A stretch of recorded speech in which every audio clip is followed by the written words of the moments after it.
Datang kembali teman-teman di video lanjutan dari CRUD API sederhana. Sebelumnya kita telah menambahkan data ya, data berupa data student ya, ada name, class, major dan juga ID berupa udah otomatis auto increment.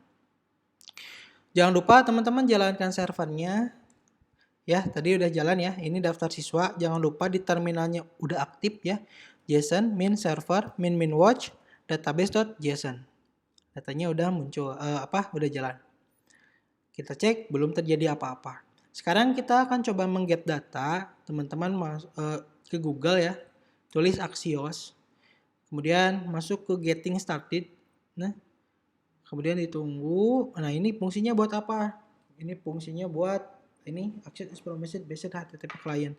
Jadi kita intinya bisa ngeget API atau kita bisa nyimpen data, ngirim data lewat API menggunakan Axios. Cara installnya ada macam-macam. Nah, berhubung kita di sini cuma satu file aja, index.html, kita copy aja yang CDN. CDN itu Content Delivery Network ya. Jadi CDN ya. Content Delivery Network ya. Jadi kita tinggal pakai aja, pakai link ya.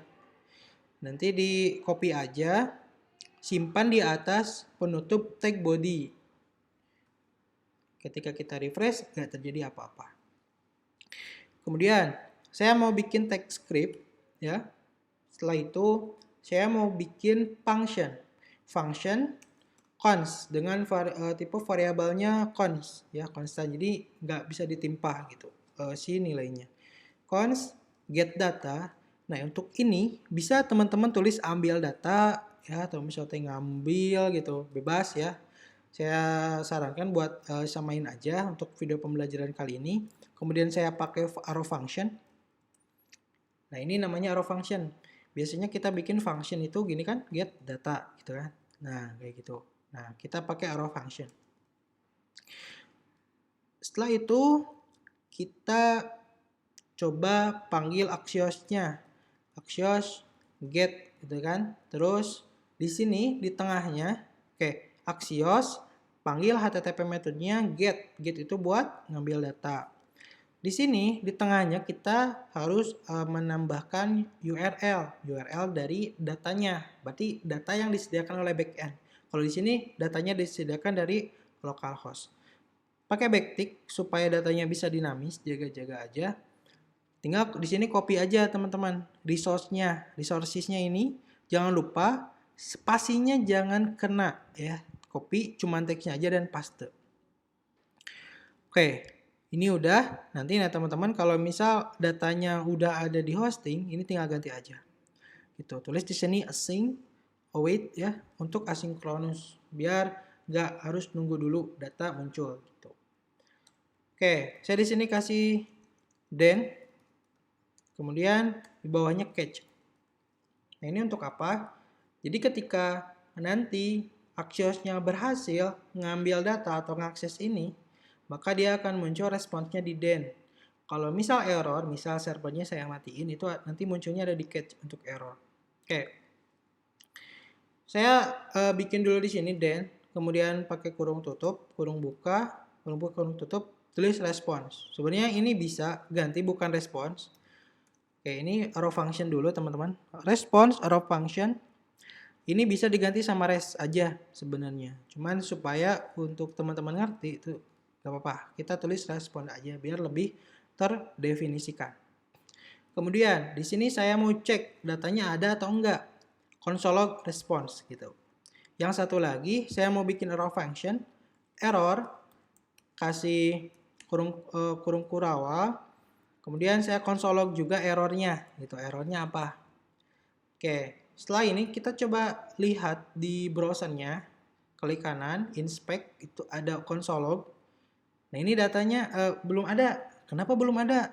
Karena functionnya belum kita jalankan. Bagaimana cara menjalankan function? Tinggal tulis aja get data gitu. Ini untuk menjalankan function. Nah ini datanya ada muncul nih teman-teman.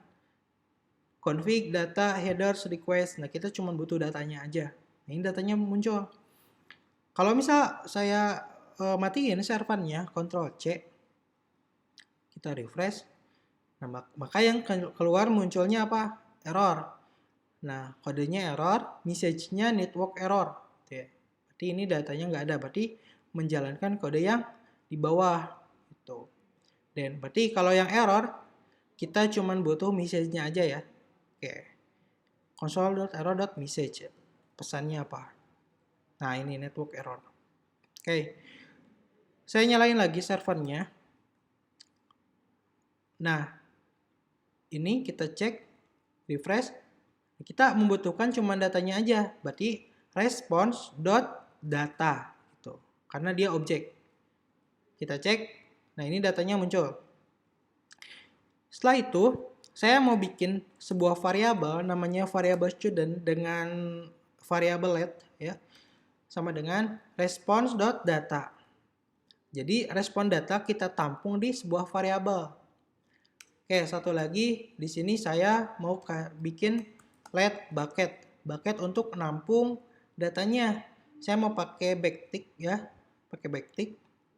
Backtick itu sebelah kiri tombol 1. Setelah itu saya mau looping. Mau looping datanya pakai for aja. Ya. Tinggal tulis for, nanti ada yang kotak for tab gitu.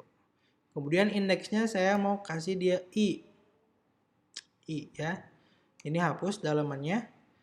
Nah, di sini kita akan looping dimasukin ke bucket hasilnya. Berarti bucket tambah sama dengan pakai backtick. Nah, yang student ini kita simpen lengthnya itu array-nya ganti pakai student.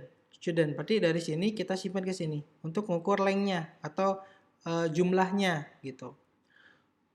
Data yang ini saya mau cut ya. Saya mau cut simpan di bucket di sini. Saya tap. Nah, nanti sesuai dengan data yang ada, saya akan simpan di bucket. Nanti ditumpuk di sini. Nanti hasilnya kayak gini. Contohnya gini. Kalau datanya makin banyak gitu. Karena berhubung ini nggak kelihatan, jadi kayak gini. Ini string ya, string kosong. Kemudian di sini setelah seperti itu, saya mau get data, get elemen, dokumen. Saya panggil dokumen. Tolong cariin saya elemen berdasarkan ID. ID-nya apa? Oke, untuk result saya mau simpan di tag body, di tbody ya. Kasih ID result untuk hasil. Kemudian ID-nya apa? Result di sini.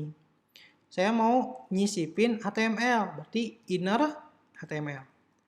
Terus apa datanya? Datanya bucket, hasil dari looping gitu. Bucket gitu. Saya cek, datanya udah masuk nih teman-teman. Dasarnya 1. Coba saya post lagi nih. Uzumaki Ahmad misal. Kelas TKR 3. Nah, TKR 3 teknik kendaraan ringan. Saya simpan, saya bikin data baru.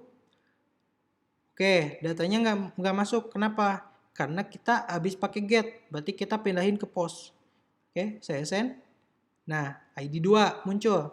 Coba cek, datanya udah ada 2. Cuman masalahnya datanya cuma Uzumaki Asep. Nah, gimana caranya? Oke, yang Uzumaki Asep kita hapus. Kita pakai dolar dan kurung Kurawa. Studentnya panggil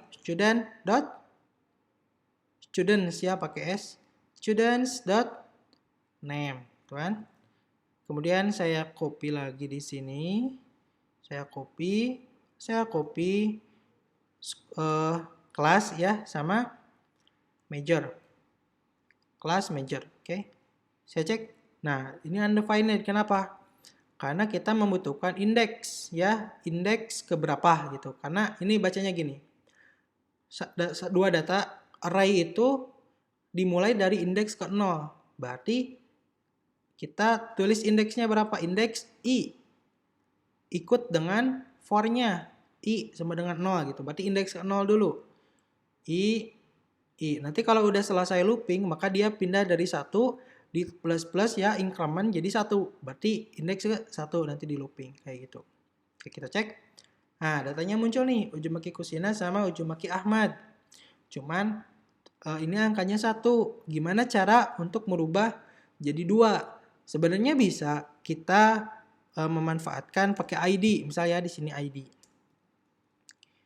Tapi masalahnya, jika ID-nya nggak increment, misal nih, saya tulis 500, maka 1 dan 500. Nah, ini nggak bakal betul, teman-teman, kalau berdasarkan ID.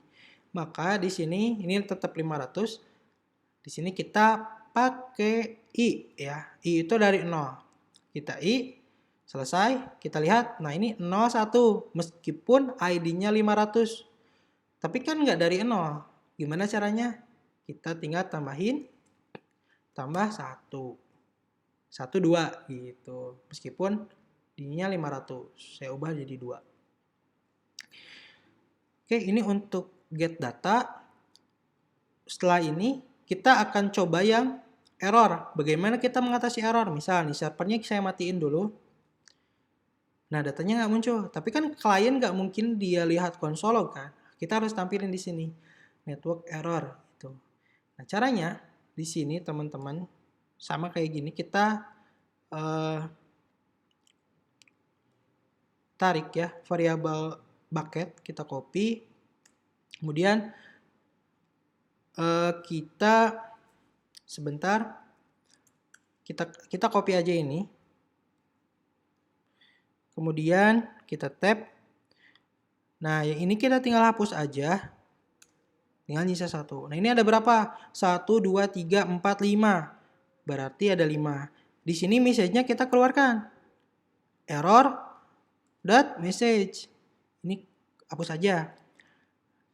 Nah, bucket-nya udah ada, udah diisi error-errornya. Kemudian kita copy buat nampilin data ke result. Copy, kita cek. Nah, network error ada, cuman kita harus semuanya ya. Kita pakai call span. Call span jumlahnya ada 5. Cek. Nah, udah. Tinggal kita ketengahkan pakai style, kemudian text, elegant, kemudian center. Kalau misal kita cek, itu dia ada di tengah.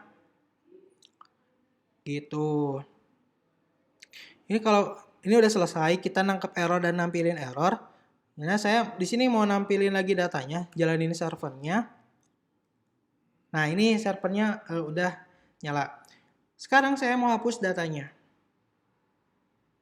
Saya hapus jadi array kosong lagi. Nah, ini gimana? Harusnya kan ada tulisan data tidak ditemukan misalnya. Bagaimana caranya? Kita pakai if ya di sini.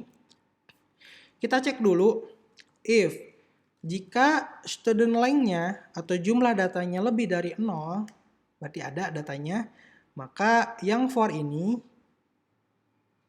kita simpan di sini. Gitu. Nah, berarti kalau datanya lebih dari 0, maka kita looping datanya. Tapi kalau datanya nggak ada, saya mau copy yang ini. Bucket ya, sampai bucket. Sebentar, ada yang salah. Oh iya, ada yang ketinggalan sama ininya, backtick. Bucket plus sama dengan gitu.